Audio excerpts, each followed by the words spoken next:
नमस्कार दोस्तों, मैं मनीष कुमार भोज आप सभी लोगों का अपने YouTube चैनल पर हार्दिक स्वागत करता हूं। दोस्तों, जैसे कि आपको ज्ञात है कि हमने इस चैनल के माध्यम से पर डे 50 क्वेश्चनों का ये लक्ष्य रखा है जो आपके एग्ज़ाम के दृष्टिकोण से बहुत ज़्यादा महत्वपूर्ण रहेंगी। तो आइए शुरुआत करते हैं आज की ये श्रृंखला। आज की जो श्रृंखला रहेगी, मैं 50 से ऊपर की श्रृंखला रहेगी, 51 से लेकर 100 तक के ये प्रश्न आज हम कवर करेंगे। इससे पूर्व जिन अभ्यर्थियों ने 1 से लेकर 50 तक के नहीं देखे हैं तो इससे पूर्व की वीडियो देखें और उसके पश्चात इस वीडियो को देखें, ठीक है। आज की श्रृंखला का जो क्वेश्चन है पहला 91 नंबर से ये प्रारंभ हो गए। कलाविदों का शिरोमणि दाता कहा जाता है, किसे कहा जाता है कलाविदों का शिरोमणि, ये आपको बताना है दोस्तों। यदि मैं आपको बताऊं तो ये सुदर्शन शाह जी हैं जिन्हें कलाविदों का शिरोमणि कहा जाता है। और अगला प्रश्न, किस वंश 52 नंबर का प्रश्न, किस शासक द्वारा चंद को गरुड़ की उपाधि दी, ये आपको बताना है। गरुड़ की उपाधि चंद शासकों ने किसको दी थी, ये आपको बताना है। देखिए, मोहम्मद बिन तुगलक को चंद शासकों द्वारा ये गरुड़ की उपाधि दी गई थी। अब 53 नंबर का प्रश्न है, राज्य योजना आयोग का गठन किया गया, किस तिथि को राज्य योजना आयोग का गठन किया गया है, ये आपको बताना है। अब ये राज्य योजना आयोग क्या होता है, पहले मैं थोड़ा सा आपको ये स्पर्श कर दूं। दोस्तों, जितने भी हमारे राज्य के अंतर्गत जितने भी विकास कार्य जो संपादित किए जाते हैं इसी योजनाओं के अंतर्गत किया जाता है। जितने भी योजनाएं हमारे प्रदेश में बनती है, जो विभिन्न, जैसे हम कहें पानी की परियोजना बनती है, बिजली की परियोजना करें, सड़क निर्माण की है, जितने भी आप देखते हो, जितने भी कार्य कंस्ट्रक्शन हमारे प्रदेश में होता है सरकार के माध्यम से, तो वो राज्य योजना आयोग द्वारा उसको गठन किया जाता है और उसमें जो पैसा रिलीज किया जाता है इस माध्यम से यहाँ पर क्या होता है, राज्य आयोग का ये गठन इसलिए किया गया है। और इसका गठन कब किया गया, किस तिथि को, तो दोस्तों मैं आपको स्पर्श कर दूं, ये 21 मार्च 2001 को इसका गठन किया गया है। अब अगला प्रश्न 54 नंबर का प्रश्न, बाल गंगा व धर्म गंगा सहायक नदियां हैं, ये दो नदियां किसकी सहायक नदियां हैं, ये आपको बताना है। देखिए, भिलंगना नदी की ये सहायक नदियां हैं, जैसे बाल गंगा और धर्म गंगा ये सहायक नदियां हैं भिलंगना की, आपको ये पता होना चाहिए, ठीक है। अब अगला प्रश्न, किस पंवार शासक तुलना मोहम्मद बिन तुगलक से की जाती है, ऐसा कौन सा पंवार शासक है जिसकी तुलना मोहम्मद बिन तुगलक से की जाती है, ये आपको बताना है। ये श्याम शाह है जिनकी तुलना तो मोहम्मद बिन तुगलक से की जाती है।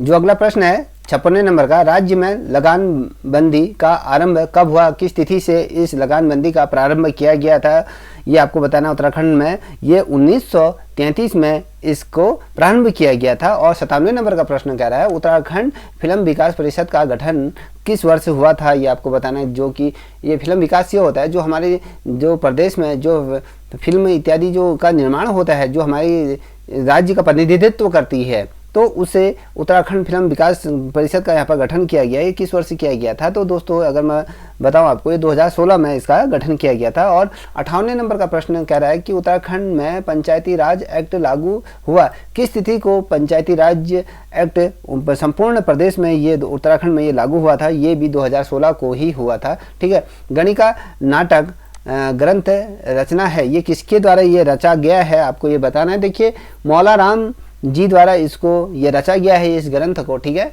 अब 60वें नंबर का जो प्रश्न कह रहा है, चनौदा सोमेश्वर अल्मोड़ा में शांतिलाल त्रिवेदी के प्रयास से गांधी जी आश्रम की स्थापना की गई थी, किसके संयोग से इस आश्रम की स्थापना की गई थी, पहला क्वेश्चन ये बनेगा। तो ये शांति द्विवेदी के प्रयास से इस आश्रम की स्थापना हुई थी। ये आश्रम कहाँ है, सोमेश्वर के अंतर्गत चनौदा नामक स्थान पर ये स्थित है। ये प्रश्न इसी के अंतर्गत 2-3 क्वेश्चन बन गए। अब इसकी स्थापना किस वर्ष हुई थी, ये भी आपको पता होना चाहिए। इसकी जो स्थापना हुई थी 1937 में इस आश्रम की स्थापना कर दी गई थी। और 61वें नंबर के प्रश्न को आप देखते हैं। अगला प्रश्न ये कह रहा है, गढ़वाल के लोक नृत्य पुस्तक के लेखक कौन है, ठीक है। जो गढ़वाल के जो लोक नृत्य पर आधारित ये पुस्तक जिनके द्वारा लिखी गई है, ये शिवानंद नौटियाल जी द्वारा इस पुस्तक को रचा गया है। और 62वें का नंबर का ये प्रश्न है, हिमालय संगीत शोध संस्थान कहाँ ये स्थित है, किस जनपद में है, ये क्वेश्चन कभी बनता है, या फिर किस स्थान पर है, ये भी बनेगा। तो दोस्तों, हिमालय संगीत शोध संस्थान अगर की बात करें तो ये हल्द्वानी में है, अगर जनपद की बात करें तो ये नैनीताल जनपद के अंतर्गत आता है। और 63वें नंबर का ये प्रश्न है, प्रजामंडल की स्थापना कब हुई थी। देखिए यहाँ पर स्पष्ट रूप में लिखा है, प्रजामंडल की स्थापना अब स्थापना किस वर्ष हुई थी, तो आपको मैं स्पर्श कर दूं, 23 जनवरी 1939 को इसकी स्थापना हुई थी। ठीक है। 64 नंबर का प्रश्न कह रहा है सचिदानंद भारती को इंदिरा गांधी राष्ट्रीय पर्यावरण पुरस्कार कब मिला। ठीक है।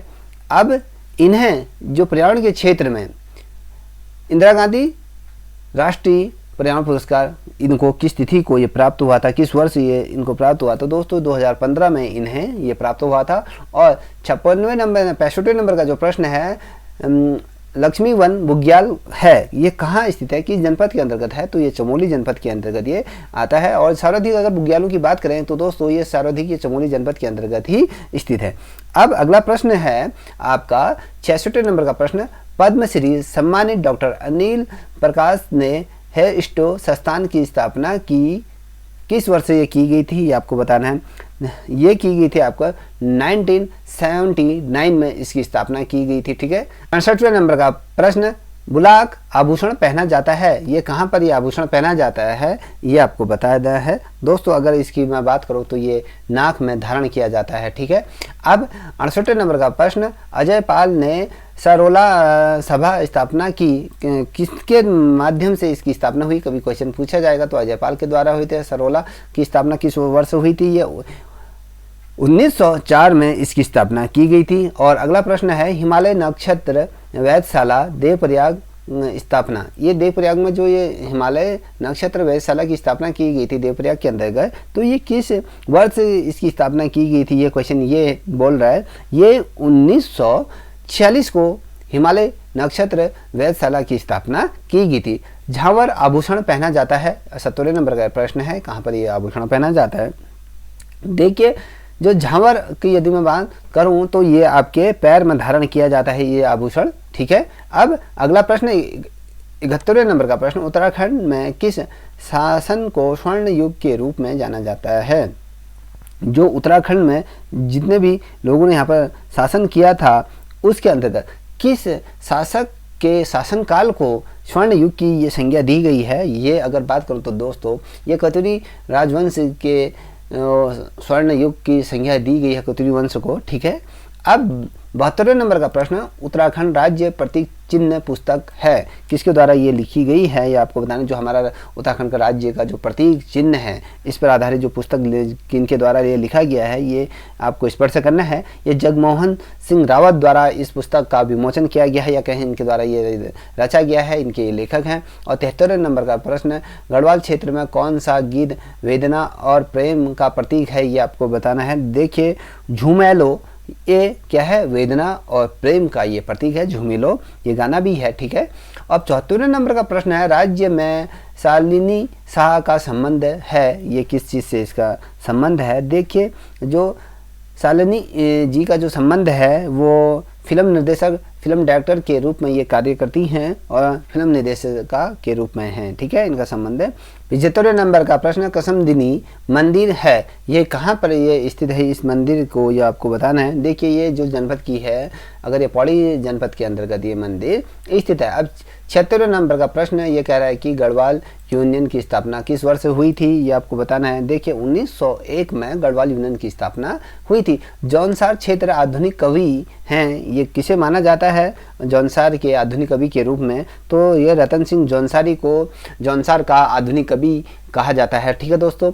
अब 78वें नंबर का प्रश्न ये कह रहा है, स्वामी विचारानंद ने देहरादून से अभय नामक साप्ताहिक पत्रिका का ये प्रकाशन किस वर्ष किया था, और ठीक है ये आपको बताना है। देखिए इनके द्वारा जो पत्रिका का जो प्रकाशन किया गया था अगर मैं बताऊं तो ये 1922 में इनके द्वारा जो अभय नामक साप्ताहिक पत्रिका का ये राष्ट्रीय पत्रिका का ये संपादन इनके द्वारा प्रकाशन किया गया था। ठीक है।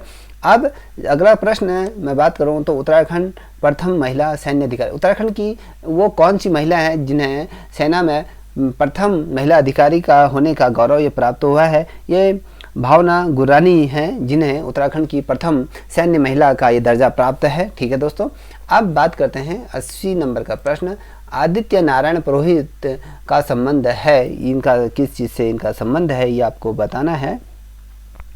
देखिए ये कृषि वैज्ञानिक के रूप में इन्हें जाना जाता है। आदित्य नारायण पुरोहित का संबंध किस चीज़ से है, अगर क्वेश्चन पूछा जाता है तो ये आपका ये कृषि वैज्ञानिक के रूप में कार्य करते हैं। अब क्वेश्चन उल्टा भी बन सकता है, कृषि वैज्ञानिक के रूप में कौन से व्यक्ति जाने जाते हैं, तो आदित्यनाथ पुरोहित का संबंध है। ठीक है, अब हम बात करेंगे दोस्तों 81 नंबर का प्रश्न। 81 नंबर का प्रश्न क्या कर रहा है, देखिए राज्य प्रथम हिंदी समाचार पत्र है, उत्तराखंड राज्य का प्रथम हिंदी समाचार पत्र कौन सा है, ये आपको बताना है। देखिए इसमें प्रश्न थोड़ा सा आपको लग रहा होगा कि सही सीक्वेंस में नहीं है। देखिए राज्य प्रथम हिंदी समाचार पत्र ये पूछा गया है। अब क्वेश्चन को क्या होना चाहिए, उत्तराखंड राज्य का प्रथम हिंदी समाचार पत्र कौन सा है, तो दोस्तों ये गढ़वाल समाचार पत्र को माना जाता है। ठीक है, अब गण रत्न सम्मान दिया जाता है, ये किस क्षेत्र में दिया जाता है आपको ये पता होना चाहिए। ये पर्यावरण के क्षेत्र में अपना सराहनीय योगदान के लिए इसे दिया जाता है।